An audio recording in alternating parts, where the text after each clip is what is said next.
time to cover it. But it was one of the things that was really talked about, highlighted. Again, we talked about Coach Frazier in Miami. They wanted to know why we didn't talk about the incident that he had when we asked him what was one of his most memorable moments coaching. Remember, he was the coach that sent more players to the NFL than any other high school in the country. And he's from here in Florida, in Miami. He said one of the key things that he remembered coaching was the time he said it must have been a lot of money bet on the game, because all of a sudden, a gunfight broke out. They started shooting across the football field. All the players laying on the middle of the floor. They said, they got the principals together, they called officials together after it stopped, they wanted to know what to do. The coaches said, we going home. We not playing this game, this is it. And that was something that was really memorable. And we remember and we appreciate the fans who called in and asked about those shows. But we're gonna go right now to our weekly feature that we have with Arnett Moore, who didn't give his piece again, and we got Billy, and we got the legend from Lakeland, Rick Brown. People on the pros, we have that coming for you right now. Hey, thanks, Coach. Hey, what's up, fam? Did you guys hear about a couple of Steelers this week who ran afoul of the law for possession of the Mary Jane? While Rick James may have been in love with Mary Jane, and I know a lot of you have different opinions about the subject, we know the NFL is not cool with it. And also we know that the NFL is cracking down on that as well as discipline. Taking point, the Tampa Bay Buccaneers.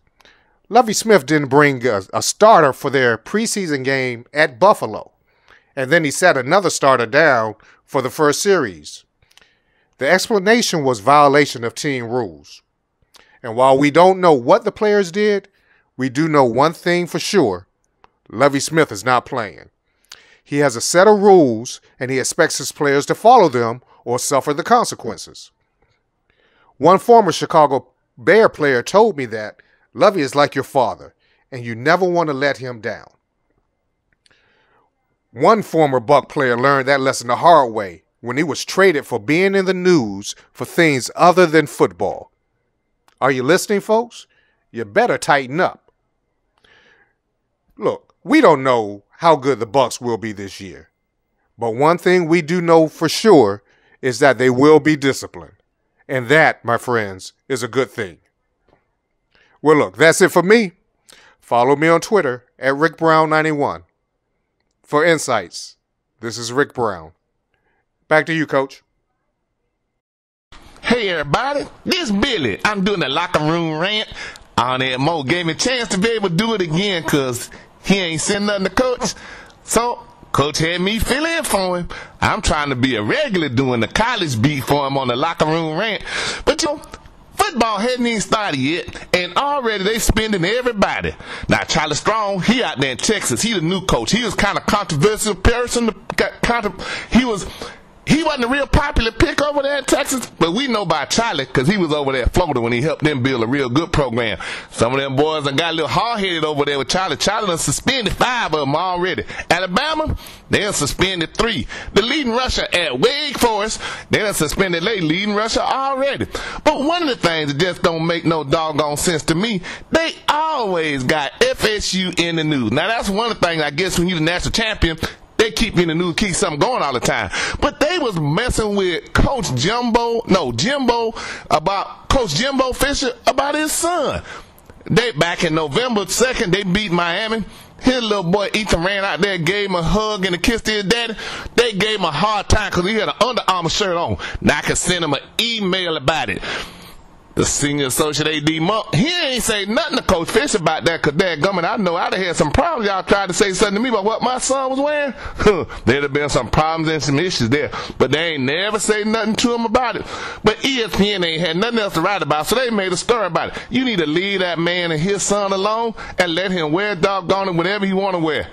This the locker room rant. This Billy. I'll be back next week. Appreciate you.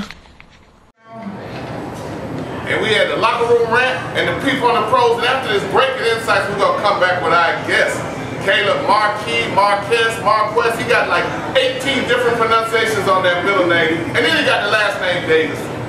Caleb Davis. But they got all that. We're going to talk to him a little bit about his struggles, what it's like. He went from playing in high school at Ricketts, FAMU, to to being on TV and movie. Y'all better see him now. You have to pay a lot to see him in a little while. We'll be back in just a minute. INSiiGHTS, taking a break.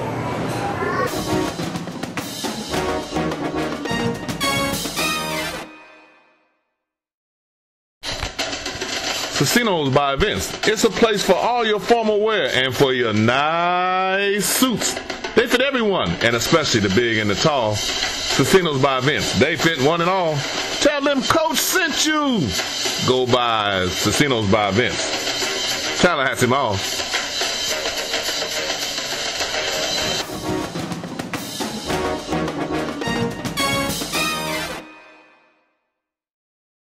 Three, two. And we're back from that break, and I have with me, about to be a legend, Caleb Davis. Tell me the correct pronunciation of that tricky middle name. It's Marquis.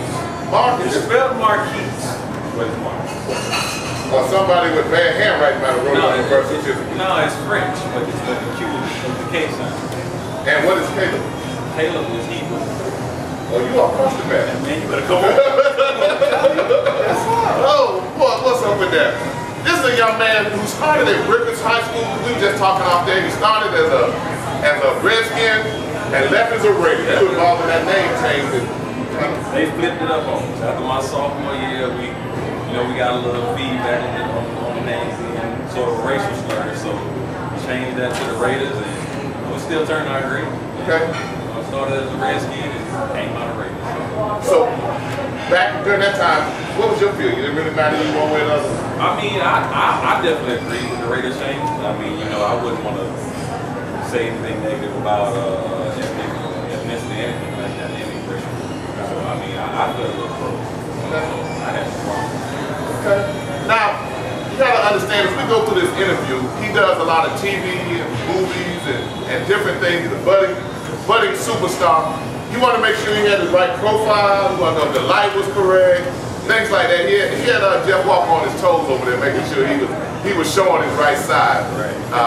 And then Jeff didn't help him, so he needed to be a little more professional, less sexy. Yeah, I mean, I'm an actor. I got to told me to button it up, and I want to know. I left out here. Oh, okay. Okay. Well, you did okay. Professional sexy. The professional sexy. Okay. I got that. Tell me a little bit about your athletic background, and some of the discipline that you learned participating in sports. What that did for you? Well, I was an avid football ever since I was little boy. You played powder puff? Every pop Warner. Powder puff. I put it with the doggone. Right. You probably would enjoy playing powder puff. No. Yes. Back to my school. Okay, my bad. I played Pop Warner. That's my show. It's my story. Now, I'm going to have to cut it off. Pop Warner football. Then we went to Little League, and I was a wide receiver in high school, coming to Ricketts, and just carried it on. I played 1 year at FAMU with Florida and played wide receiver out there. And yeah, I love sports. Football was my first love. Played a little baseball as well, Little League baseball coming up. So yeah, I had a great time with sports. Sports was my life. Okay. Did you play basketball? I didn't play basketball. Not, I just feel recreational. Didn't get to see the organized team. That's why I didn't really have a love for basketball. Football was my thing. Okay. And you played a year at Florida A&M? I played 1 year at Florida A&M. I looked decent on this play. I wasn't no 5-star. Y'all don't get me wrong. NFL was never in my future. But I just played it because I loved it, and I took up space out there. So I just did what I did, and I was decent enough to make the team, and I had a good 1 year out there. And then I just, my interest in it kind of faded, and I got into entertainment and started doing my thing with music and acting, and just kind of grew into that. Tell us about the discipline that you learned as an athlete that you took over to your academic and to your professional career in music. Definitely, I built a great work ethic out there.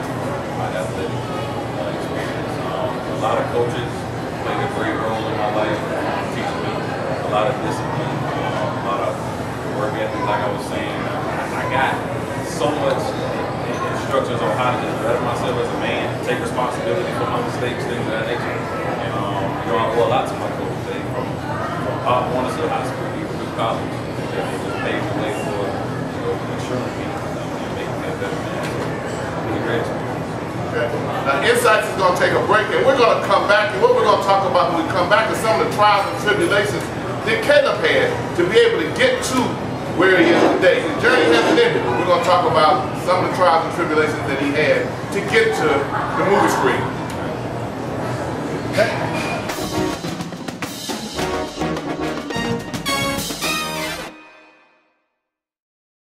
I'm Lynn Thompson. As a college athletic director, I need to know what the fans are thinking. So I got to find resources that provide me up-to-date information. That's why I listen to INSiiGHTS with Mickey Clayton. He gives it to you from various viewpoints, unfiltered.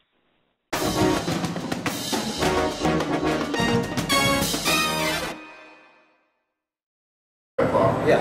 All right, here we go. Reset the counter in 4, 3, 2.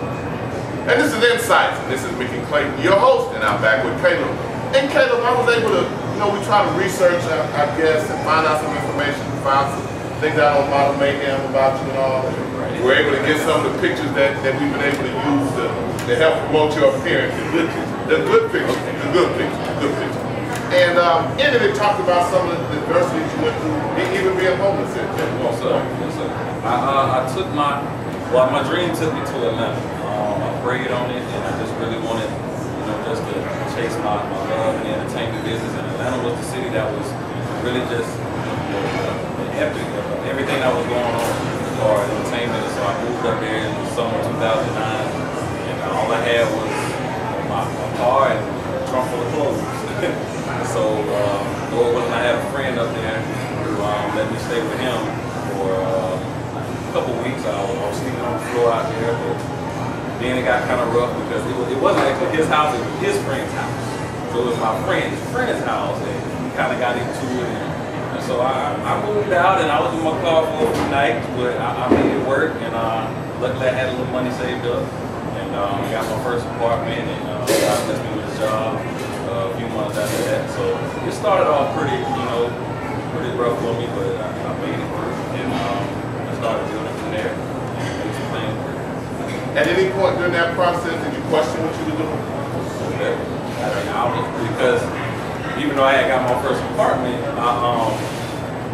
probably was about maybe 2-3 weeks later, it was destroyed by a bad flood. And so I lost really everything. The only thing I had was my laptop and my Bible. That's all I had.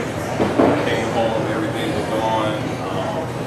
And FEMA did come and help me out, though. I was so grateful to God of that. And they blessed me with financially to get back on my feet and to start and make some things work for myself. I definitely questioned it because after sleeping in my car and not having nothing in my apartment, got messed up. I just am I supposed to eat it? Why? I don't think I should move there. It's not working out. I'm not eating anything. But I just stuck with it. I persevered. What made you stick with it? What made you kind of dig in and tell yourself that this is really what I want to do? I just think I love and my passion for pursuing my dreams. Like I said, I prayed before I moved, and I just really felt in my heart that was telling me just go there and do what you need to do and fulfill your dreams and make it happen for yourself. So I just believed in that. I had faith in that. That's why I stuck. But through that motivation, through the adversity you went through, what was your big break that really kind of put you in front of some people that made them think, this guy does have some talent? I did a showcase, actually. It was a big talent showcase in Atlanta one weekend, and this was a huge number of talents. Everybody in Atlanta that does entertainment actors was there, and I just said, why not? Why not just stick my neck out there and see what happens, take a leap of faith for him. I memorized the monologue that they were asking us to do, and when I did, I got a standing ovation. That was the first time I ever did anything acting in my life as far as on that level. Like, you can child plays and stuff. As far as on this, like, professional level, this is the first time I ever did anything. And, everybody in there was, giving me praise and saying how great I did. And so I just continued to roll with it. I had agents want to actually sign me. So it's just motivating. Okay, maybe I might be able to do this, you know. And so I ran with that and eventually signed with my agency that I'm with now. And that would be that's INSiiGHTS Unlimited in Atlanta. They've been going hard for me ever since I signed. And it's been great. So tell me about the monologue. Still remember? Yeah, give us a little bit of it. I think it was actually it was from the movie Ali. Do I need to give you a preparation? No, I mean, if you want to, you know. Man, we had a monologue from Caleb Davis live. Here it goes. I ain't draft dodging, I ain't burning no flags, and I ain't running the Canada. I'm staying right here. You want to send me to jail? Fine, you go right ahead. I've been in jail for 400 years. I could be there for 4 or 5 more. But I ain't going no 10,000 miles to help murder and kill other poor people. If I want to die, I'll die right here, right now, fighting you. If I want to die, you my enemy. Not no Chinese, no Viet Cong, no Japanese. You my opposer when I want freedom. You my opposer when I want justice. You my opposer when I want equality. You want me to go somewhere and fight for you? You won't even stand up and fight for me right here in America. And this is INSiiGHTS. We're taking a break. We'll be back.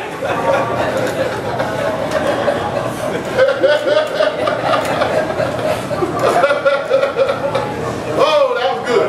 625. That was good. That was good. That was good. 1, 2, talk that talk.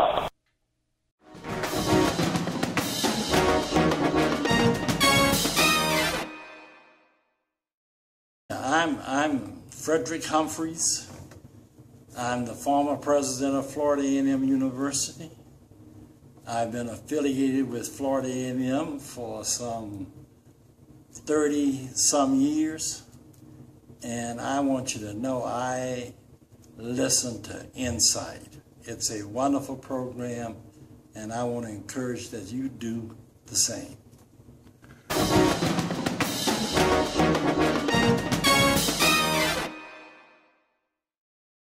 And 5, 330, 4, 3, 2.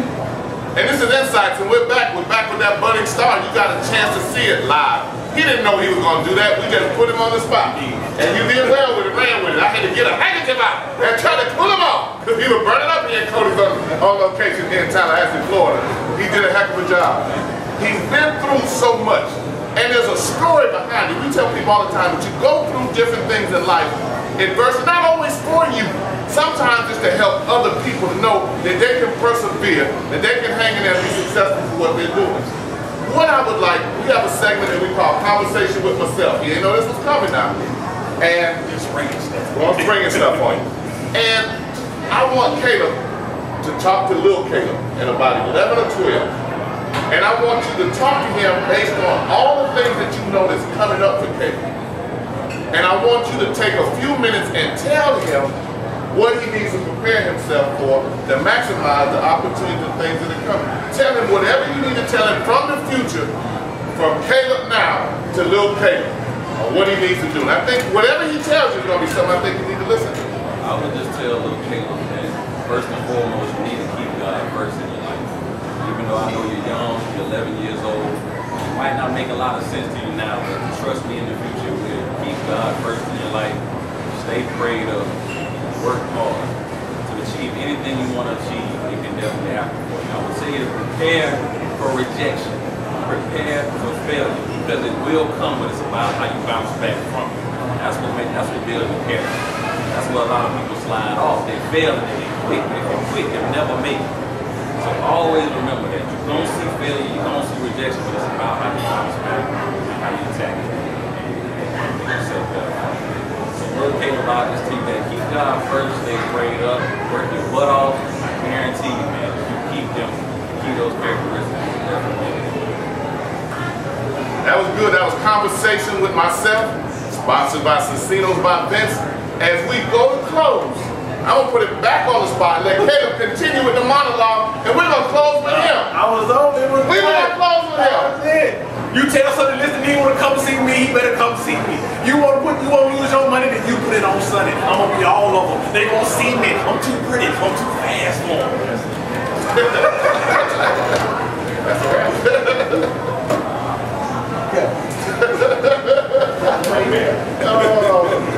Oh, well,